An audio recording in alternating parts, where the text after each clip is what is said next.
guys, welcome back to the Backport Studio for another great interview with the one and only Mr. David Grace. David, how are you, brother? What's going on, my man? Thanks for having me out here. We are so glad to have you. Me and Tony have been just going through your catalog, your extensive catalog, since you and we met through a mutual friend, Mr. Jody Booth, had you and I both play at his birthday party in Tomball. And little did I know you had already played here, and y'all had a history. So it was really cool to put those pieces together. So we're so glad to have you here. Yeah, man. Thanks for having me out. Absolutely. And Jody always gets brought up, doesn't he? He does. I think he does that on purpose. I think he just, Jody's just one of those guys, man. You gravitate towards him, and I call him my little brother. I think a lot of other people probably do too. Man, I used to say he's like my little special ed brother. You love him. But Lord, he drive you crazy sometimes. Oh, Lord. What a great guy, though. Just don't tell him to show up on time. No, I've never. I tell you, Jody. He's gotten better in his old age. Yeah. He really has gotten more reliable. That's for sure. That's funny. But that was it was funny because you played out here. You opened whatever. It was for Jody's birthday deal here. That time we had Tracy Bird. Yeah, we were just talking. Yeah, it was you and Tracy, and I think Josh Ward showed up, and was that the time when Dean Dillon was here, or was that a different one? That was a separate show with Jody, but this was for his birthday, so everybody was kind of coming out just to celebrate with him, kind of like they did in Tomball. Mm-hmm. And there was that girl, nobody knows who she is. What's her name? Lacey K. Booth. Oh, yeah. yeah. You know her.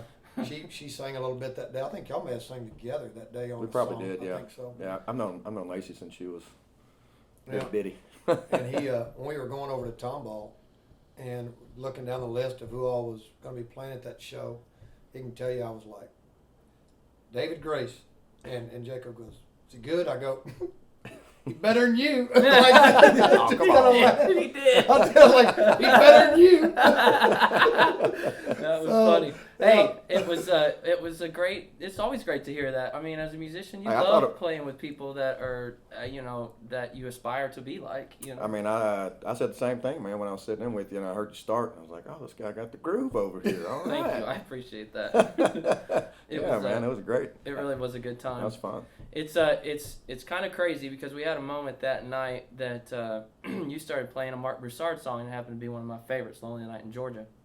And this goes back a long time. I had lived in Tennessee for maybe a year or so. I was working at Discount Tire in Franklin, and a kid from Tomball, Texas, named Preston Rummage, I think was his last name. He went by Preston Taylor. Okay. But from Pinehurst, basically, is what he would say. He turned me on to Mark Broussard way back then. So, I'd been listening to Broussard for a long time. In between then, I had told Tony, you've got to get Mark here, and I arranged that show to have him here. That's true. And then that night, you playing that song back at a place where me and that kid that I worked with in Franklin had played, that I had pictures of. It was just a full circle moment. It was really, really cool. That's Taylor, if you're watching cool this, story. brother, that was you. Awesome. But yeah, that was really, really cool. You and Mark, how did that relationship come about? To tell you the truth, it was kind of one of them full circle things, I guess. Okay. If you really want to get down to it. Yeah. We had a mutual friend in Houston. He's an investment banker, and he's also a writer. Okay. And we were together one day, just kind of messing around the guitars. Our mutual friend in Houston, and he asked me if I knew Mark. I was like, nah, I met him a couple times here and there. Never played with him or anything like that. And he's like, well, I'm gonna reach out to him. And I'm like, okay, whatever. And it was like 2 weeks later. He's like, yeah, I got him on the phone, and he definitely wants to meet. And he actually remembered who you were. And I'm like, oh, that's cool. Yeah. Because I probably only met him twice, up to that point. And then actually it was me and T-Ray, the guy's gonna be playing with us tonight. We were driving to New Orleans to play a 3-night stand at I can't remember the name of the place, Boot Scootin' something. I don't know. We'll let that slide. A lot of nightclubs rolling through that head in there. Yeah, I'm trying to remember what it was called. Boot Scootin' Rodeo, I think. But anyway, Sounds about right. We were driving to there that day, and his manager called, and he's like, hey, and he's from Connecticut, and he goes, hey, I'm in town, Mark's in town, if you have time to meet sometime the next couple days, I'd like to, meet with you. And I said, actually, I'm driving to New Orleans and I'm passing right through Lafayette. Wow. I said, I can meet you in the next hour. And they're like, okay. He's like, yeah, we're here just chilling. And I'm like, how about that? And Wow. T-Ray's over there going, is this for real? I'm like, I That's guess so. So we all met, me, Mark's manager, and Mark, and our mutual friend came down from Houston. And we sat there and talked for about 3 hours and kind of just felt each other out and Wow. talked about goals and what I wanted to do and what they're doing. And our styles match, our shows match. Obviously, he's a little bit more swamp funk than me, Sure. but just a lot of the similar interest, and then the route that we wanted to take to go forward with marketing and promotion was the same. Right? Gotcha. And that's pretty much all it was, man. And it kicked What off from time there. frame was that? That was in 2018. Okay, so Like, that was fairly recent. Fairly recent, yeah. When y'all did all those videos with, you did one with Jody, and you had a couple. There was a couple. Yeah, we had 14 total, actually. I've watched just about all of them. I mean, But Jody sat in on a couple. My friend Lyndon Hughes, obviously, T-Ray. Lyndon is the drummer for the Wilder Blue right now, correct? They were here, and that's one of my favorite bands to see live. They're coming back. I can't remember what the date on it blew. It was one of those shows, and I'm sure you know this, but next level stuff, man. It was crazy. Next level. It's very rarely do you go see, especially with that many stringed instruments on stage, something that can sound so close to the recording. Pretty nuts. As those guys. It's just crazy. Quite wild, man. I've actually seen them 3 or 4 times, 4 or 5 times, man. Like anytime they're close to me and I'm not playing, I'll call Lyndon and be like, "Hey, I'm a fan. put me on." Yeah, I'm probably a bigger fan than you are. I'm sure you probably are, yeah. But yeah, man, it just kind of all came together. Kind of just one of them moments. Sure. It actually all came full circle. So after we had that meeting, we just got together after that and put together a game plan, and we just started doing all them live videos. And that was a cool experience doing all that. And seemed like the response was really good. I mean, some of those Man, videos got like 100,000 views on yeah, them. it did well. Doug and his team, Doug's his manager. Okay. They, took care of all that part. And Right. Obviously, they're very good at their job and he would call me on Monday, and he's like, "Man, have you seen your views on these videos?" And I'm like, "No." I was like, "I haven't checked," but it was just stack piling. Yeah. And it went from, I had nothing on my YouTube channel, literally. It went from probably 5,000 total views to, I don't even know, probably 500,000 total. In a short Like amount 6 of or time. 7 months. I mean, Wow. it blew up. My Facebook page blew up. It kind of all just happened, just boom. So I was thinking, like, all right, we might get a little shot at this, keep the momentum going. That's awesome. And we played about 5 or 6 shows with Mark in 19, just to feel it out, see how it would work, and I thought it worked really well. Very cool pair. I'm sure that was probably it was a pretty cool. cool show, and got a great response out of it. And both of our bands, we got along great. It was a cool little run that we did, and going into 2020, we had some plans, and then obviously got shut down. Man, What happened in 20? something happened. Well, I didn't know that was the progression of it. That really sucks because I'm.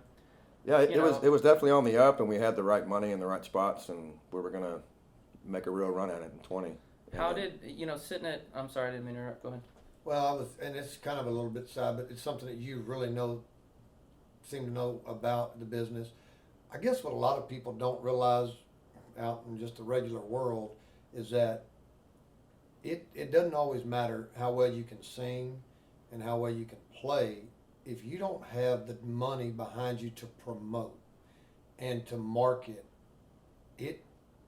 It's not impossible. I mean, and I know it's easier now with the internet, but I mean, guys have been, you started this when you were like 20 years old, started playing guitar, and then kind of started, you coached football for a year, college football for a year, and then started into music more full time. And unfortunately, it really does a lot of times just boil down to money. It's money and contacts, man. It Yeah. really is. That's all it is. I mean, that's just the dirty truth behind it. I mean, it doesn't matter how good you are.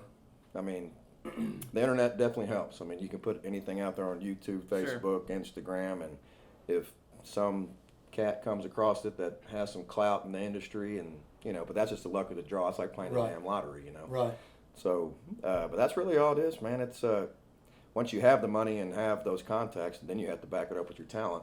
Right. So Yeah, you can't Comes have back one, around to the you talent. really can't yeah. have one without the other. You Right. got Yeah. to almost have the backing, and you got to have the talent. and it all has to happen timing. It's all and timing. yeah, and who's out there at the moment, or where the hole in the industry is, and like, Right. oh, Yeah. we can put this spot, we can And put that this was guy my- right there, this girl right there, And that was my whole deal with Mark. It was a timing thing. It just all happened at the right time to where I had the right money that I can bring in, Yeah. and the right funds to put behind like a good run or a good tour, Southeast tour or something like that.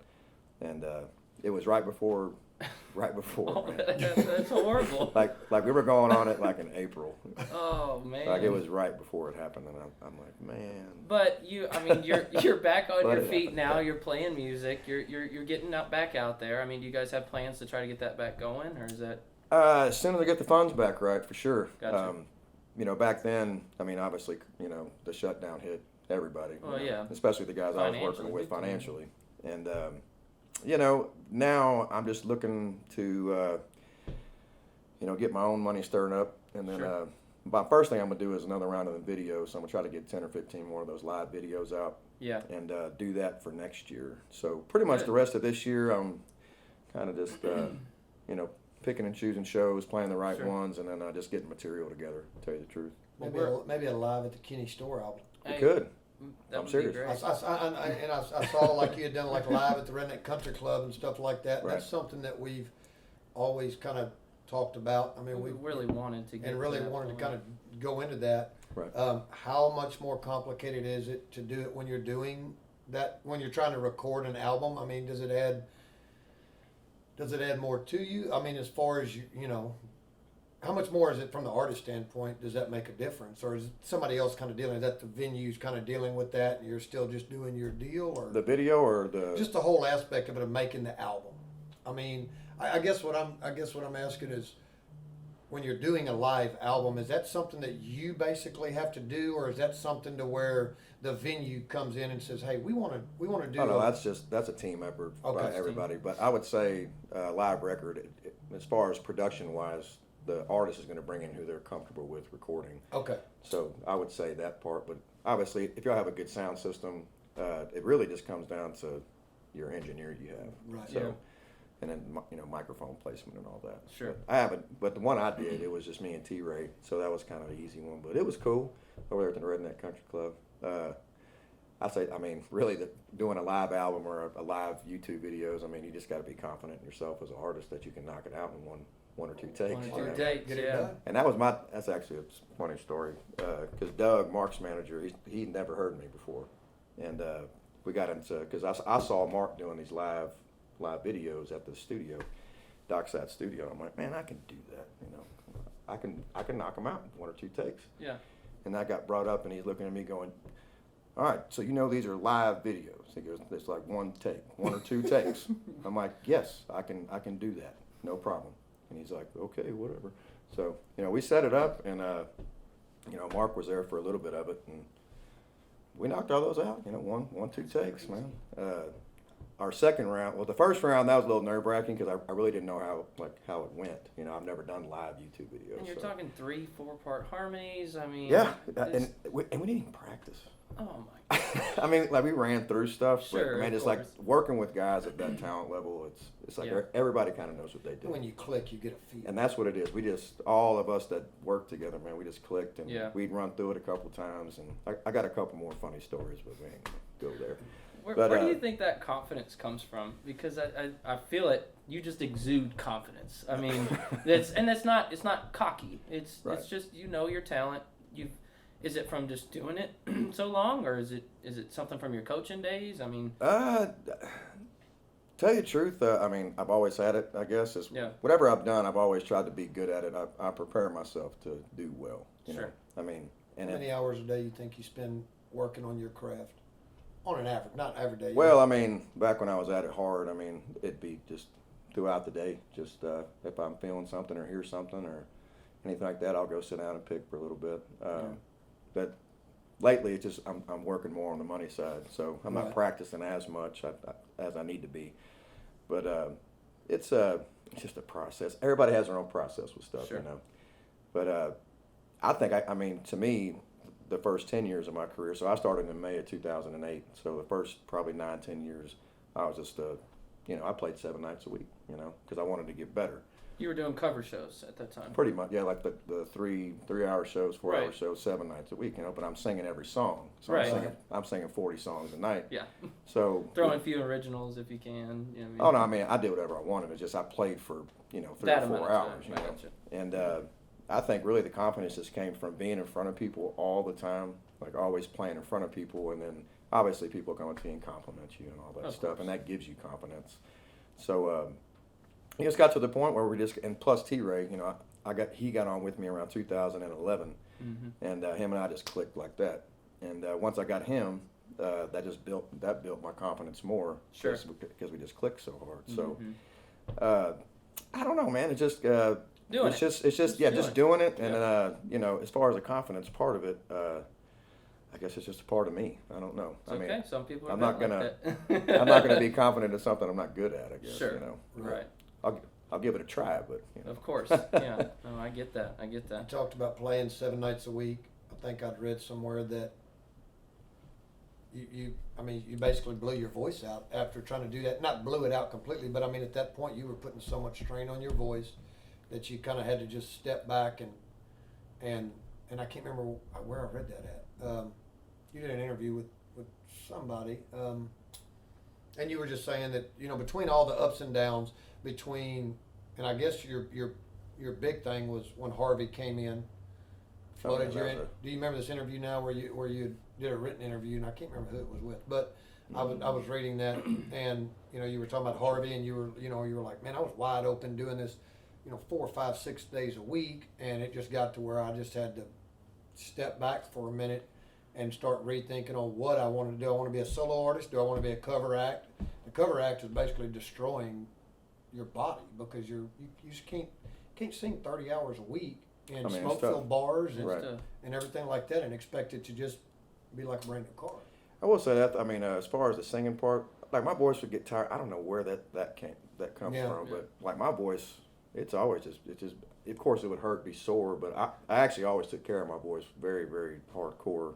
Like I would drink hot tea during shows with all that stuff, and I really took care of it. But really, over the last 13 years, I've probably only been out for maybe twice. My voice went out to where I couldn't really do anything, but it would come right back. Right. Well, that's a gift. I guess that's just a luck. I mean, you got to be a gift, luck or sure. something. Cause I know Rita, my wife and Jacob's mom. I mean, she sings, and she had it. I guess it was about 3 years ago. All of a sudden, it was just she was starting to lose. And I mean, she went on vocal rest for she didn't sing probably 3 months.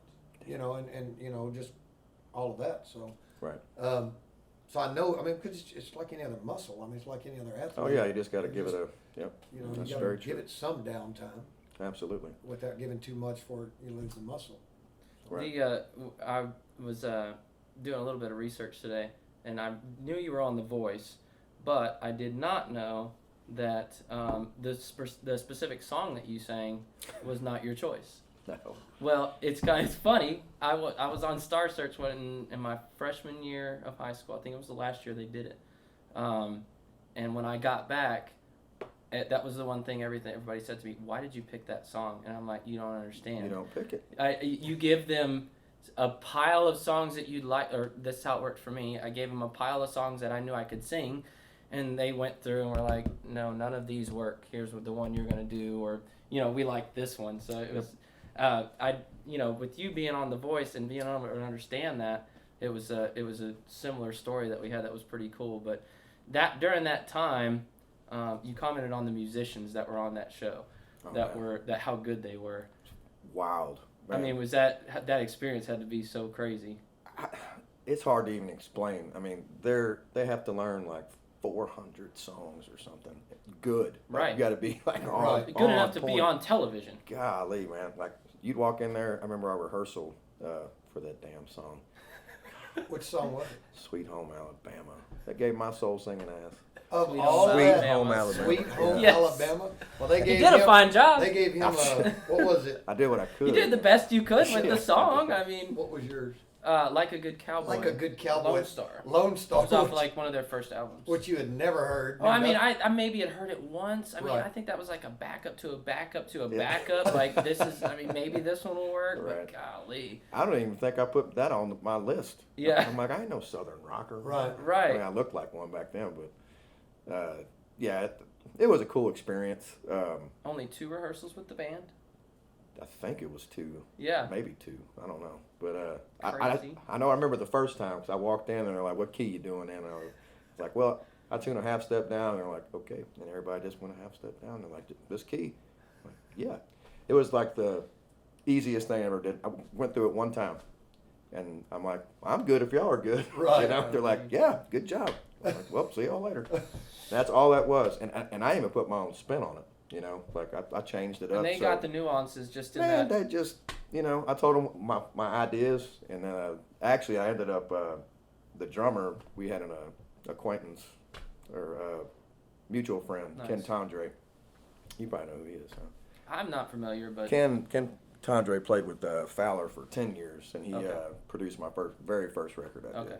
And I was actually talking to Ken while I was there, and he's like, "Oh yeah, I can't remember that drummer's name, but man, he was a bad boy, man. I'm Man, sure. he was good."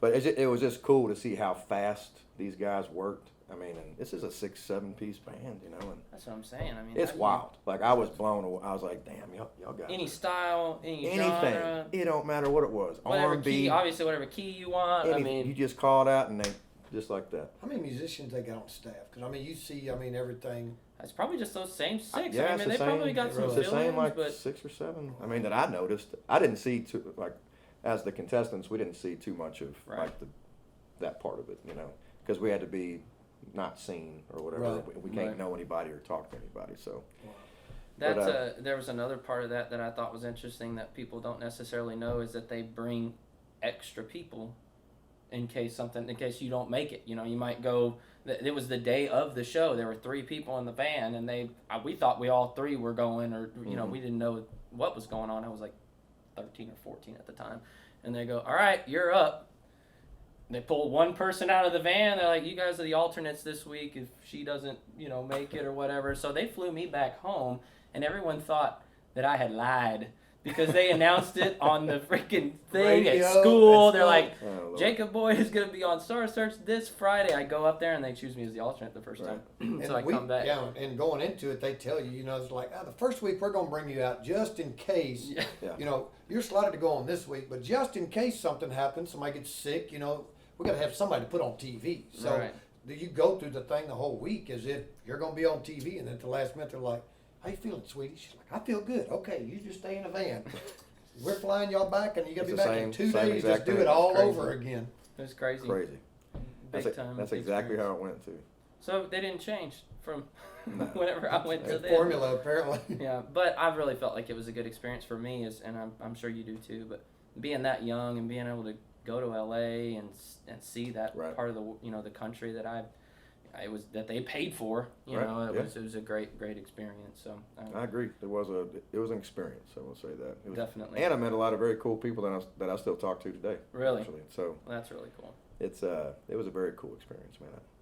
You got started in your music career, like Tony said earlier, pretty late. I mean, you said you I didn't buy did. your first guitar till in your 20s, right? I think I was 20 or 21. I can't remember that exact age, but yeah, I went and bought a guitar from just a local pawn shop. Didn't Mhm. even know how to play it. My dad gave me a chord chart, you know, when I went to college. You know, it's about 2 years Both later. the parents were musicians, correct? My dad Your was. dad played steel and your mom sang? Mom sang. Dad sings as well, and he's also a writer. Yeah, he was hot, man. He was Really? hot in the '90s, man. As far as It's a good time to be hot. 90s had yeah, some he good was music. a steel guitar playing fool, man. He was One of my favorite instruments. something else, and he was good. I mean, really good at it. He sat in with a bunch of good cats, Mm. and but I would say with me, it started right around 20 or 21, and then I actually started with a banjo. Did you? Believe that or not, Wow. and I can still play it Really? a little bit. I got one over there with strings on it. Probably cut your fingers, but you can mess around with it because it doesn't get played by me. But yeah, I started picking around in college, and I started to go a real big passion for it right towards my senior year when I graduated with my bachelor's degree. And but my whole career path was still in coaching. I wanted to be a college coach, so I went into the master's program, GA'd, and I did that for a year. Coached for a year, ran the off-season program with my other friend, Joey Pena, and that's what I was going to do. And then, I graduated, and I'm like, man, if I don't try this, and I really grew a passion for it, like over my, 23 to 24. And I was like, man, I got to give it a go. So I moved back down to Houston and met up with some friends of mine, Kevin Holmes and Darren Hollop, and they were hot on the cover scene. And they were playing, 5, 6, 7 nights a week. Yeah. And it was May of 2008 when I started with them, or April 2008. And I ran with them to every venue they went to for the whole month of April. And all I'd go in and I'd listen to their show, and I'd sit in for like 2 or 3, and then I'd go talk to the manager and I'd book a show for the next month. Nice. And I did that. So my first month, and I don't have I had a PA I didn't know how to run. And I kept telling them I had a 3-piece, which I didn't.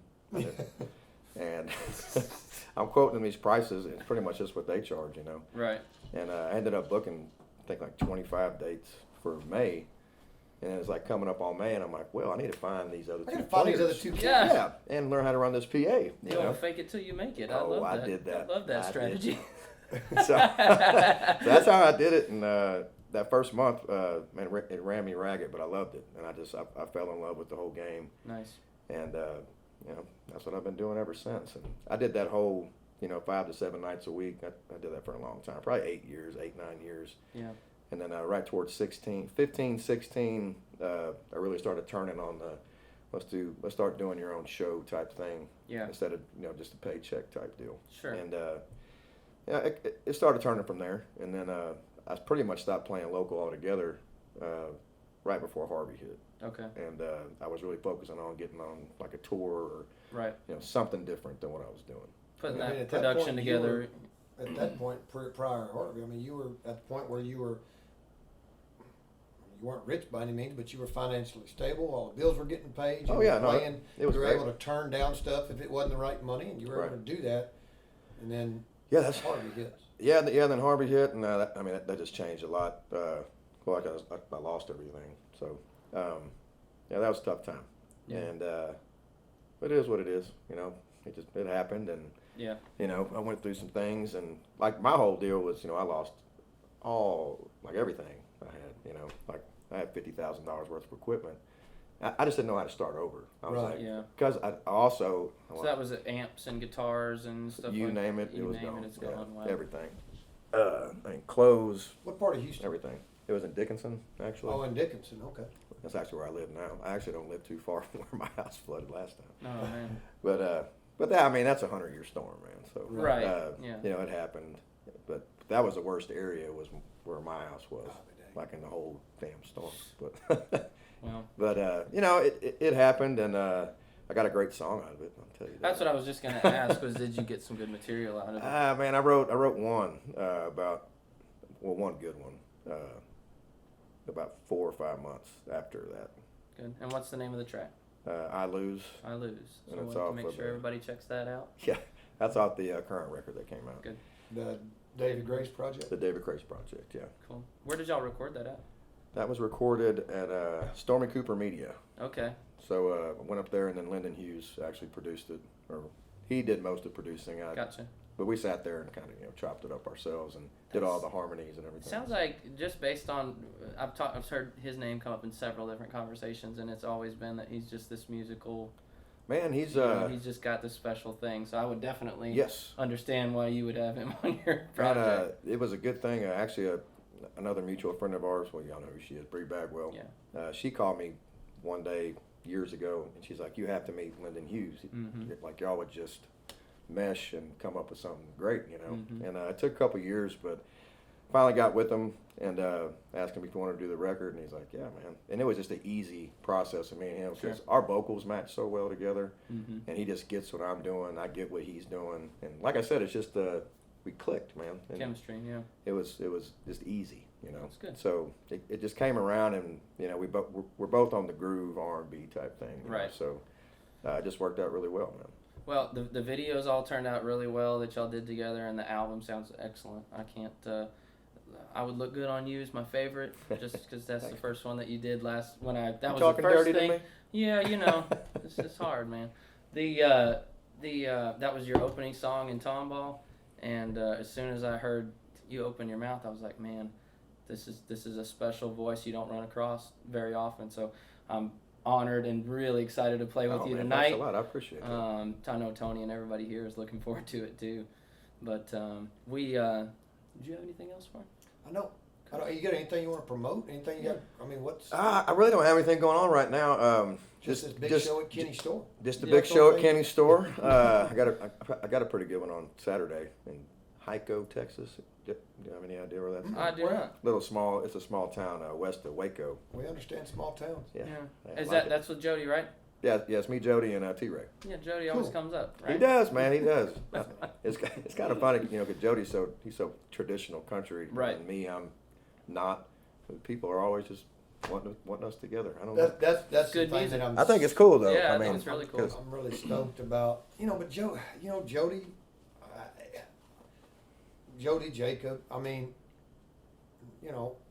it's a good clash, I guess you'd say. Yeah. But I mean, I've heard Jody. I mean, when he did Georgia the other night, Oh, he can plenty of smoke it, soul yeah. in that rascal. Yeah, you can and smoke it for sure. and Absolutely. so it's gonna be. I mean, tonight's gonna be the show. I mean, we got a lot of great shows coming up, but people can tell you I don't see anybody, or that people don't come in to grab a cheeseburger and go, "What are you doing Thursday night?" I'm telling you, you need to check this out. Hey, listen to this guy, okay? And I appreciate like, that. oh, man, That's what we've been so. doing. But you got something special. I'm excited. The last time that you played, we were just busy because it was Jody's birthday and Tracy Bird and all that stuff that I was was going hopping on. that day for sure. Yeah, and trying to, I guess you not promote, but just trying to run the venue, and keep everything going. I didn't really get to just sit down and soak all that David Grace in like the other night at Tomball. The songs that you did, it was nice. We don't get to be fans very often. We don't get to. Even tonight, I mean, 12 things will come up and you get pulled off. You gotta Right. you can't really just lock in. But Oh, I can only imagine running the there, I venue, was man. like, I don't have to do anything. Somebody's bringing me my drinks, and I can just sit here and actually listen. He Nothing was wrong with in that. the show. candy store. I was. He was. So Yeah, I'd say the only thing that I say promote wise is my next thing I am going to do is just another round of them videos. So, cool. but I do have all them songs lined out for most of them. We actually got some really cool stuff we're going to do. I ain't going to say too much about it. He's but, gonna keep it. It's close going to to be the good, chest. man. I'm excited. I've already talked to. Well, I'll tell you this. We're going to do something with the Wilder Blue, Nice. and I'll probably get one or two more with Mark. But we're going to do some cool stuff, man. I cannot I'm wait. very, very excited about it. So your YouTube channel is just David Grace Music. It's David Grace video, I Yeah, guess, but okay. I think now you can just type in my name And it'll come up. It comes up. Yeah, So y'all make sure you follow David on all his Subscribe. social You media. gotta I'm sorry, subscribe. subscribe. I should know this. We're on YouTube. Yeah, This is going on YouTube. So make sure you subscribe to our channel as well. absolutely. Appreciate that. But David, thank you so much for coming today. We really Yeah. appreciate it. It's been really enjoyable talking to Yeah, you. absolutely, man. This is From fun. myself, David, and Tony, this has been another pleasurable interview for us. We'll see you next time. All right. Cool.